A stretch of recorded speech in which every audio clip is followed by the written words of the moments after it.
ہوا گلے ملتے ہوئے اور کھانسی نزلے زکام والے کو نماز میں کھڑے ہوا دیکھا، نماز یہاں سے چھوڑ کر مسجد سے اس کو میں باہر نکال کر پھر نماز پڑھاؤں گا، ورنہ نماز نہیں پڑھاؤں گا۔ آپ لوگ احتیاط ہی نہیں کر رہے ہیں، الزام ہمیں دیتے ہیں، ڈاکٹروں کو دیتے ہیں۔ ڈاکٹر اپنی جان جو ہے نا ان کی عذاب میں آئی ہوئی ہے، مر رہے ہیں ڈاکٹر، ان کو وینٹیلیٹر نہیں مل رہے ہیں۔ آپ لوگوں نے کھیل بنایا ہوا ہے کرونا کو۔ بھائی یہ کرونا ختم ہونے والی چیز نہیں ہے،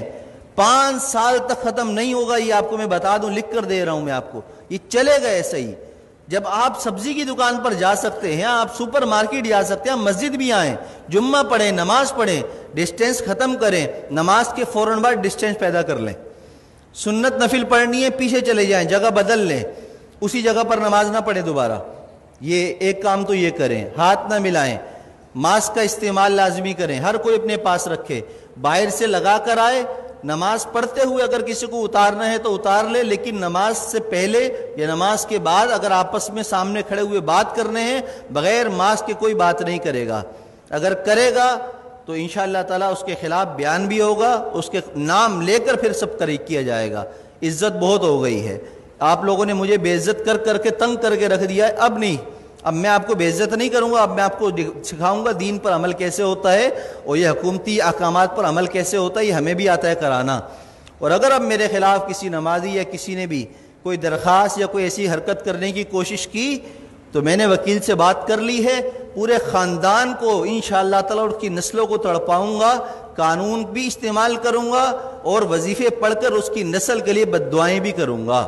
اس لیے کہ میں بہت تنگ آ چکا ہوں آپ لوگوں کی ان حرکتوں کی وجہ سے۔ 3 مہینے ہو گئے مجھے برداشت کرتے ہوئے، بد احتیاطی ختم کرنے کا نام کوئی نہیں لے رہا، بس ٹائم پر ٹک ٹک ٹک ٹک اذان، ٹک ٹک ٹک ٹک اذان۔ ابے پرہیز تو کرو،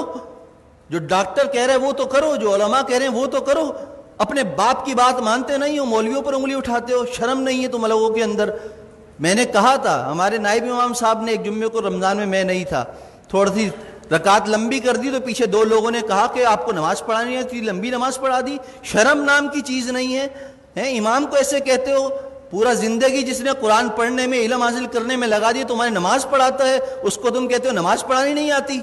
تمہیں تو طہارت اور غسل نہیں آتا، کیسے پیشاب کرنے کے بعد قطرے پاک کرتے ہیں اس کا طریقہ تمہیں نہیں آتا پانی نہ ہو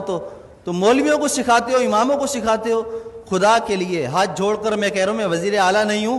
کہ کرپشن کر کے ہاتھ جوڑ رہا ہوں آپ کے سامنے، میں امام ہوں، میرا کردار آپ کے سامنے ہے۔ 7 سال ہو گئے، میری ساری نمازیں سب کچھ، کسی نماز میں اگر میں نہیں ہوں تو اس کی کوئی نہ کوئی شرعی عذر ہوتا ہے میرے پاس، لیکن وہ عذر پیش کرنا میرا آپ کے سامنے نہیں ہے، میں آپ کے سامنے پیش کروں، اللہ کے سامنے پیش کر دیتا ہوں، میرا دل صاف ہے، مجھے ضرورت نہیں ہے اپنی صفائیاں دینے کی۔ لیکن احتیاط کیجئے، عمل کیجئے، جمعے کی نماز بھی مل کر کھڑے ہو کر پڑھیے اور فوراً جدا ہو جائیے، دور کھڑے ہو کر سنتیں پڑھیے، اور عصر کی نماز سے ماسک کا اہتمام کیجئے، جیب میں رکھ کر لائیے، پہن کر لائیے، بات کرنی ہو ماسک لگا کر پہنیے، مجھ سے مسئلہ پوچھنا ہو 1 فٹ دور بیٹھ کر مجھ سے مسئلہ پوچھیے، ہاتھ اور ملانے کی اور مجھے خیریت لینے کی آپ کو ضرورت نہیں، الحمدللہ میں خیریت سے ہوں۔ اللہ ہم سب کو دین کی سمجھ اور عمل کی توفیق عطا فرمائے۔ میری باتیں کسی کو بری لگی ہوں تو پیشگی معذرت ہے،